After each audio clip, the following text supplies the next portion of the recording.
Boerne has its own bookshop. In fact, it's called the Boerne Bookshop. Hi, I'm Dale Adams, inviting you to get lost. Get lost in a good book in our relaxed and casual atmosphere. We have a wide and eclectic selection in the Boerne Bookshop, and we pride ourselves on finding what you are looking for. We do author meet and greets, host writing workshops, and can connect you with a good book club. And your young ones will absolutely love our kids section at the Boerne Bookshop. And while we want you to get lost, we're easy to find, as we're in the heart of Boerne at the back of the Richter Tavern building. We are the Boerne Bookshop.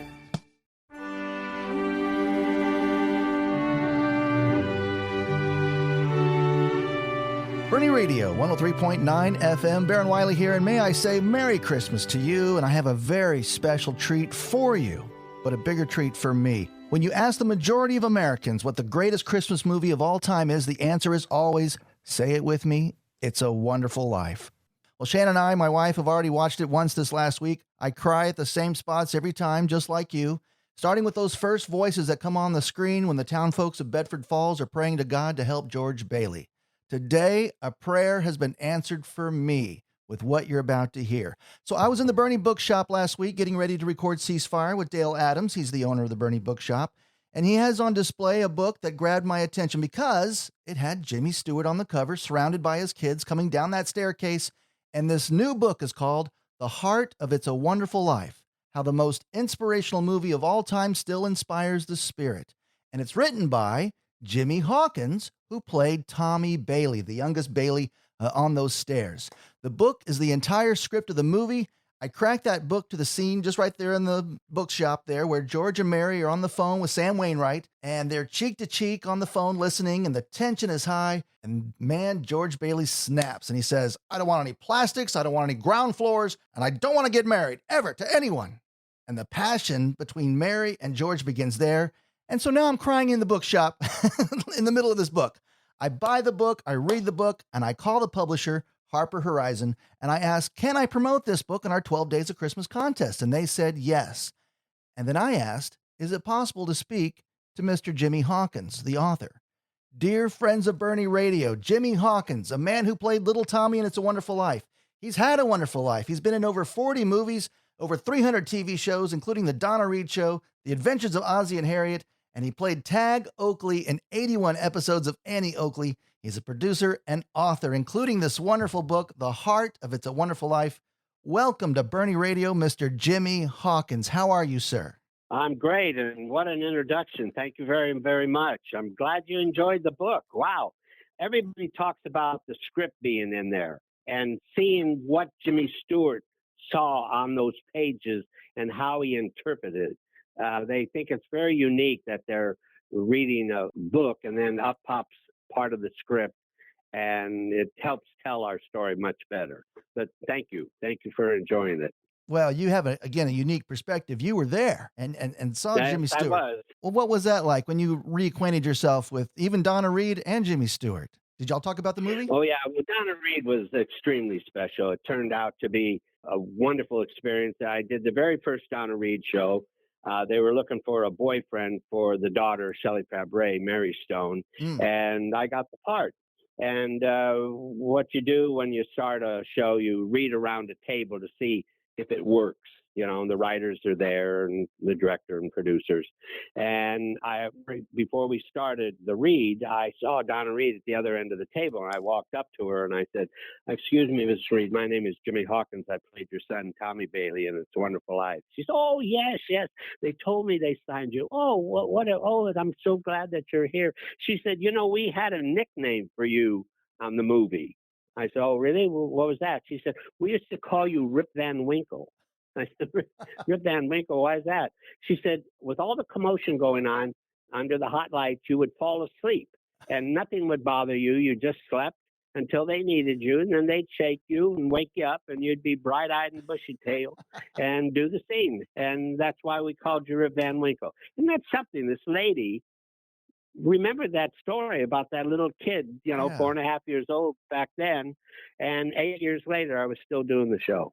And the same with Jimmy Stewart. I'd run into him at a party, and they talked to me about playing his son in a TV series. And so I met with him when I did the test.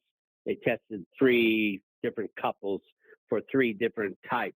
But on the set, before we were shooting, we talked about It's a Wonderful Life and the different experiences, and it was great to catch up with him. And then later on in different years, I had talked to him too, and he wasn't a big fan of the colorization. That first colorization was well, he said it looked like Walt Disney threw up on it. That was his thought. So very fortunate to meet with them and know them so well, and round up all the players that were around in '93 and get their stories. And it's just been a wonderful experience to write these various books. But this one is so unique, so different. Like you pointed it out, you saw Jimmy Stewart coming down those steps. You never saw that picture on any cover of anything. So I went out of my way to capture that picture and to let them know this is different from the book cover on. And it brings the reader into the book of we all have dreams. And this is Frank Capra's dream of doing this movie. And it worked for him, and it can work for you, the reader. So you just have to have a vision like Capra had, and he saw that vision with everybody he brought onto that movie. They got what he was doing, and if they didn't, they weren't on the picture. He didn't get along with the cinematographer, and he went by the wayside because he wasn't capturing Capra's vision. So that's what you have to do when you have a dream. Do it your way. Let it be told so that when it succeeds, it was you. That's what's unique about the book. The reader is the star, really. And all these things that it took to get that picture on that screen, you can do the same thing with your dream. Not that you're in the movie business, just whatever your dream of doing. That's what I was trying to tell. And through all the different stories I had learned from the actors and Jimmy Stewart, he had to dig deep to play George Bailey. No other part he had ever had what George Bailey had. Mr. Smith didn't. He could dig down to if he had to cry or be frustrated to maybe his dog died, so I remember how I cried, so I'll bring that to him. But nothing. He had to go to such a dark place to play George Bailey. When his mother doesn't recognize him, he knows he's in big, big trouble. Where am I? What happened? And so he had to dig deep. And when he came out of World War II, he was shell-shocked. He had that problem.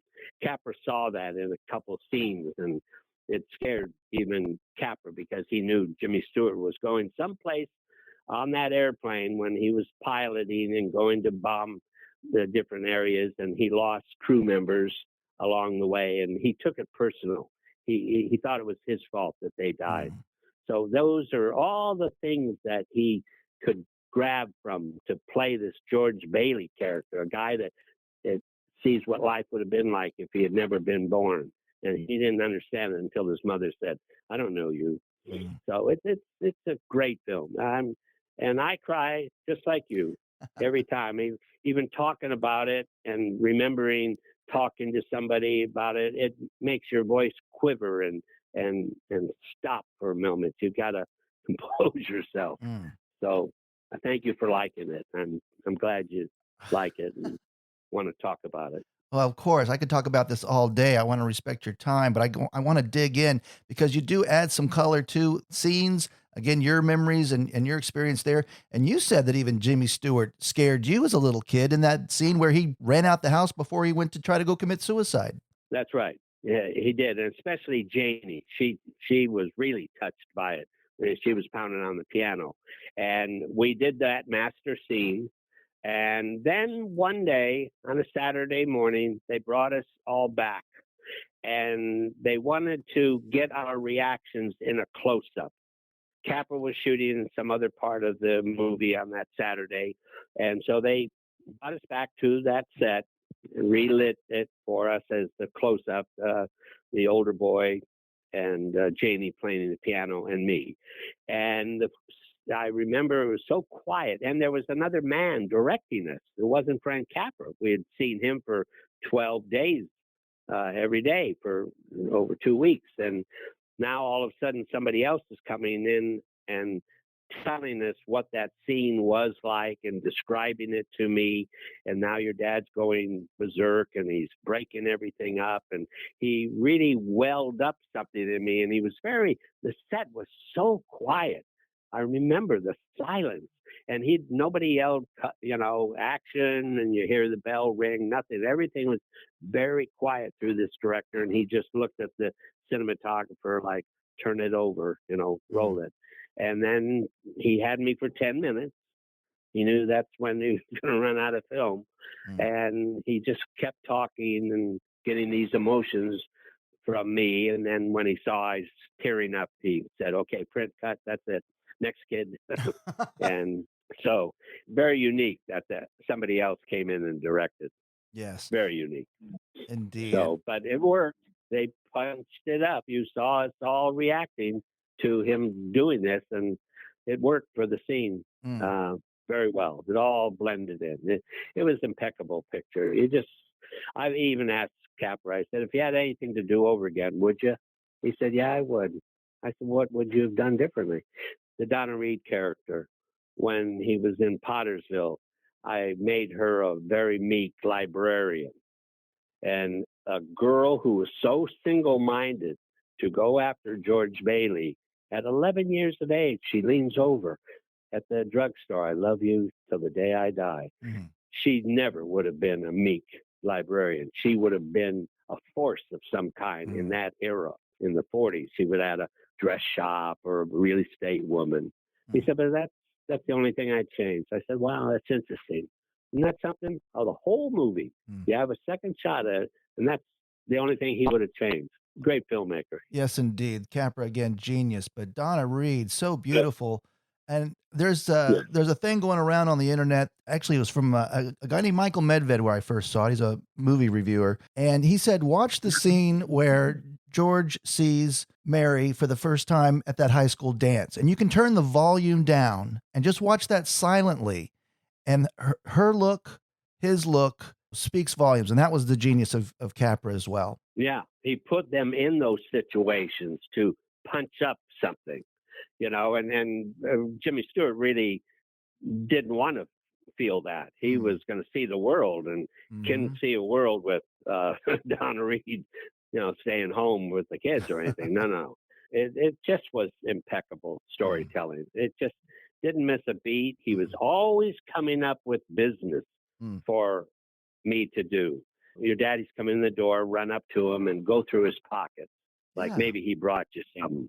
All that, just like a family. Yeah. And I asked him that. I said, what was the most difficult scene to shoot in the whole movie? He said, that one with you kids. I went, oh, really? What did we do wrong? Oh, no, you were great. He said, there was so much going on in that scene that people could have laughed at it, not with it. And it's just a fine line that I was walking and bringing in. And boy, you see that scene from beginning to end when he walks in the door until he walks out. You go, that's a real family. Yep. Somebody's saying, hey, Dad, how do you spell this? And the girl's pounding on the piano. He said, you're excusing me, you're burping all over.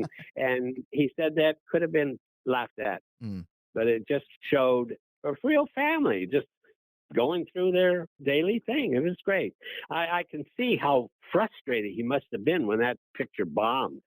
It came and went like too fast. Right. And it was all over. And he just couldn't understand it. He said, this is the greatest film I ever made. He said, in fact, I think it's the greatest film anybody ever made. And he couldn't understand why it flopped. And I was talking to Sheldon Leonard. Yes. He played Nick the bartender. Out you two pixies go, through the door or out the window. Yeah, that's right. Yes. So he was discussing it with me. I was getting him to say some words at the Donna Reed Festival. He couldn't make it. And we were going back there for the 50th anniversary. So he taped something for me on film and we showed it. And while they were setting it up, we were just shooting the breeze about the movie. Look at this. Now it's a big deal. Then it went. He said, you know something, Jimmy, I've been thinking about that. And the film never changed. Mm. The people changed. Mm-hmm. The people needed that message. They didn't need that message in 46, but they needed it in 76. Mm. They felt that they were nothing. They were going through, go to work, come home, have a beer, start over the next day. But that film showed them, like George Bailey. He didn't think he was doing anything for anybody either. Mm-hmm. But he got to see life if he had never been in it. And look what it turned into, Pottersville. Mm. And just because of one man helping his neighbors, trying to get somebody some money to get a house so that they could enjoy a real life. And he just did that every day, not thinking he was doing anything. And that's what the people saw. Mm. I must have done something. I took the film to Attica Prison. Yes. And showed it to the inmates. And then I came in one night for a few hours in the chapel, and all the inmates came to share their thoughts about the movie. And I said, I'm here to answer any questions. I had the superintendent of all 93 prisons in New York sitting next to me. And during this 2 hours, he turned to me and said, I have never seen anything like this. This is an incredible experience. He said, I know you had a hard time getting in here, but I'm ahead of all 93 or whatever correctional facilities in New York. Anytime you want to get in anywhere, you call me. This is an incredible experience.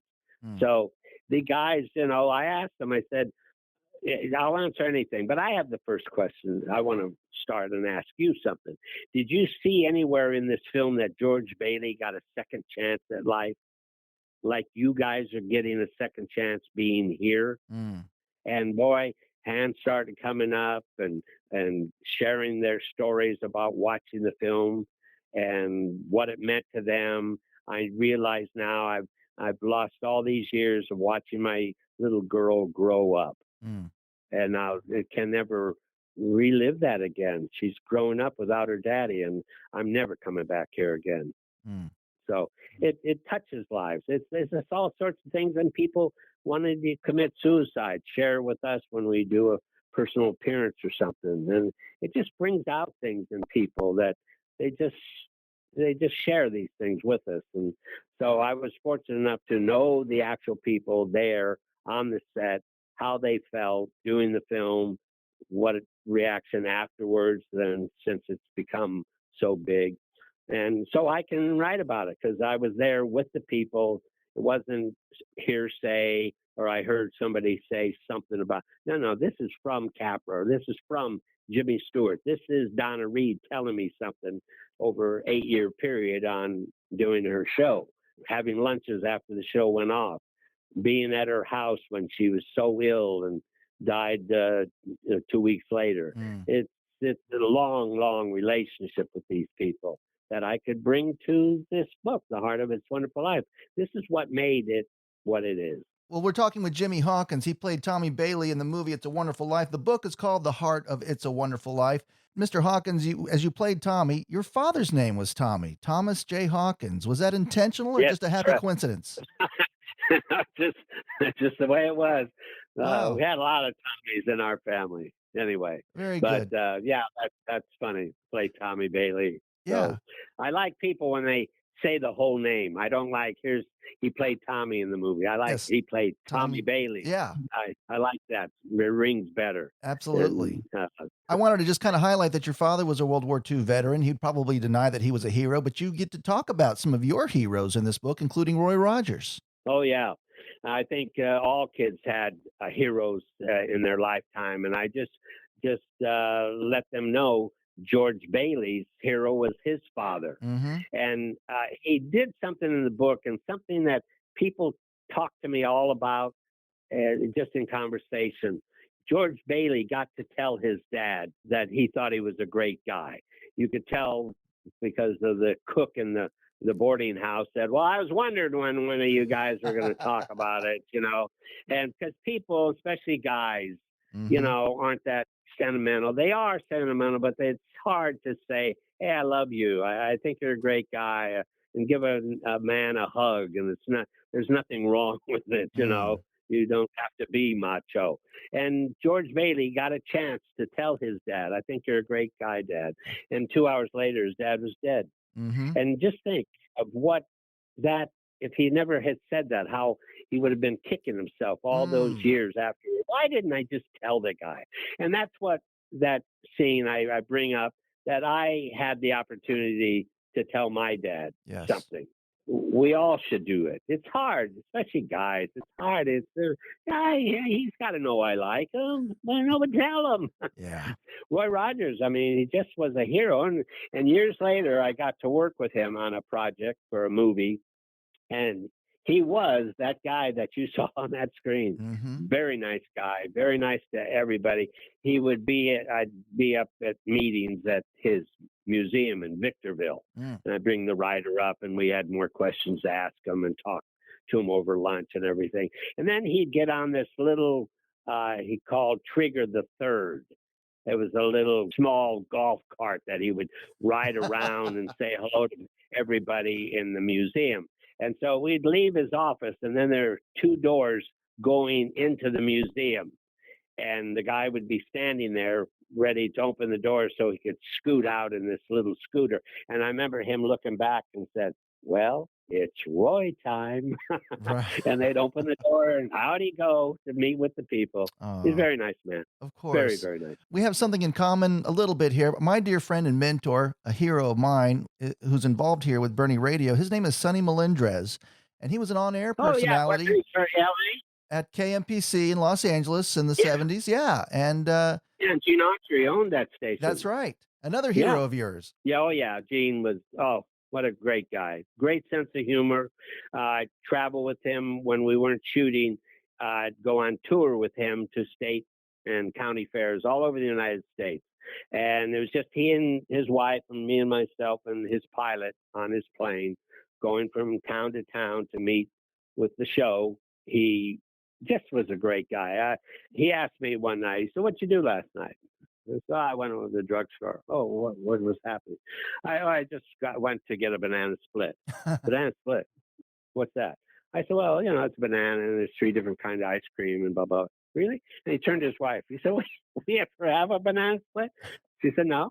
He said, hey, why don't we go tonight and get a banana split? Show me. Let's go over and get a banana split. So my mom and I, and he and his wife went back to the drugstore, ordered 4 banana splits, and every town we went to, my mom or his wife find out where the banana splits are, and we'd go have banana splits. Isn't that funny? Never eaten a banana split. Yeah. But that's the kind of guy he was. He's unpretentious. Be humble, Jimmy. That's a big thing. He's a great guy. Wow. Just great. You're sitting on an airplane. He said, here, move over just a little so I can put my boots up on your chair and stretch out a little, and I'll sit the same way. You put your boots up on mine, okay? And, okay. Yeah, that's much better. So it's just a wonderful experience to have a boss like that. I'm 11 years old till like 16, 17 while I was still doing Annie Oakley. And it was a great experience. I was very, very lucky, and then got to co-star with Elvis in a couple films and get that experience being around him. I've just been blessed, very blessed. And here now I get to talk to you on your show about this, and you got Sonny down there, huh? Yes, sir. So you remember Sonny? Wow. Oh, of course I do. Of course, sure. He's my best friend and mentor, and it's just, again, a joy. You wake up and I get to play radio, and again, you get to live your wonderful life. I think the word wonderful is probably the most used word in your vocabulary, right? It sure is. It sneaks in there. Let me close with this, my friend, and that would be, you mentioned you're blessed. I get choked up in that opening scene, starting with that prayer from Mr. Gower. I owe everything to George Bailey. Help him, dear Father. Joseph, Jesus, and Mary, help my friend, Mr. Bailey. Help my son, George, tonight. Mary says, I love him, dear Lord. Watch over him tonight. Janie says, please, God, something's the matter with Daddy. And Zuzu says, please bring Daddy back. And then at the end of the movie, when George says, I want to live again, it's not until he says, please, God, I want to live again, that it starts to snow and his prayer is answered. Mr. Jimmy Hawkins, you're the first man to say, pray and ask God for his help. Oh, yeah. He'll be there for you, no doubt. It may not be when you want it, but he will give you things that you've asked for. But all the pieces won't be together yet. So he can't help you until all the pieces are together. You think it's now. Oh, I want it now, instant. No, it's not going to happen now. You're going to be disappointed. Look at Capra, how disappointed he was. He had to wait 30 years. See, in 1946, there was no television, but it had to have television in order to go into public domain. Somebody dropped the copyright, and now television is big, and it needs product. And they just got product for free. They can show it for free. That's why it hit the air so much, and people kind of were forced to see it. And when they saw it, they saw, hey, this George Bailey guy didn't think he did anything, and look what he did do. That's all of us. I've done stuff, and I didn't even know it, I guess. That's how the prayers are answered. They are answered. No doubt about it. You'll get an answer. That's right. Finally, you are a busy man. I think you're going to make another trip to Seneca Falls, New York, home of the It's a Wonderful Life Museum. Yeah, I'll be there next week at this time. That's right. Yeah, greeting and meeting people and hearing their stories and sharing things with them. And last year I met with the head of the suicide prevention, and I asked him to help me with my new book and tell what It's Wonderful Life did to stop suicide since 1946. Do you see anything that it helped? And oh yes, and he had statistics and everything of how important that film was to people and suicide and preventing suicide. Oh yeah, he's a big fan of It's a Wonderful Life. Not only that, you also help build homes with Habitat for Humanity, helping families get into a home. Oh, that's great. In Seneca Falls, they had this gentleman, the head of the bank. He was kind of a George Bailey type of local banker, and he believed in that. And every year we would open one of the houses to a young couple, recreate that scene, the wine, scene, wine, red, then go into the house, and they'd have a little party for everybody. And there they were in their new home. And so thanks to this gentleman. So I wrote about it, and because it was important to me. I loved doing that. I would just like to hear, when you go to New York and you go to this convention, what do people tell you that, does anyone stand out that touched your heart? Well, they tell the story a lot about them watching the film with their parents. And now they have their own family, and they bring their little kids up 6, 7 years of age and saying, and now I watched the film with my family. And I said, do they make it? And I looked at this little kid, 5, 6 years old. They make you watch that film. They do. And that sparked me writing the It's Wonderful Life for Kids book, because kids don't know about banking, Bailey, building a loan, but they do understand certain things. And so through Tommy Bailey, at the age of 8 or 9, I tell them the story of It's a Wonderful Life so they can understand it from their point of view. Even at a young age, they can make a difference in life. And it's an extremely popular book. And people tell me they bring it out every year and read it again to the newest kid in the family or whatever. So I just want everybody to get. A lot of people say, I don't like the colorized version. And Paramount just did a couple years ago, redo it, and it's impeccable. But they say, I know it looks real natural and everything, but I like Bedford Falls in black and white better. And I said, well, I'd say to people, make it in polka dot if it gets somebody to watch the movie, because that message is everything. Color, black and white, I don't care. See it. See it. You have to see it to show you are important. You don't think you are, but you are. You stood someplace at a signal waiting to get on the other side of the street, and traffic went by, and you smiled at somebody, and you changed their life forever, and you didn't even know it. That's what the movie's about. Well, Mr. Jimmy Hawkins, you're an inspiration. Congratulations on this book, The Heart of It's a Wonderful Life, how the most inspirational movie of all time still inspires the spirit. And you can find it in the usual places, including the Boerne Bookshop here in Boerne, or you can win a copy here on Boerne Radio in our 12 Days of Christmas contest. But get this book. Mr. Jimmy Hawkins, what a great honor to speak with you today, sir. Thank you. Oh, it's been my pleasure. Thank you for having me. I'm Baron Wiley, and Merry Christmas to you from us here at Boerne Radio. Merry Christmas, Boerne, Texas. Merry Christmas to every movie house that played It's a Wonderful Life. Merry Christmas, Richter Tavern. Merry Christmas, you old wonderful Texas Heritage Bank, now Liberty Capital Bank. And Merry Christmas, Mr. Potter. Thank you for listening to Boerne Radio.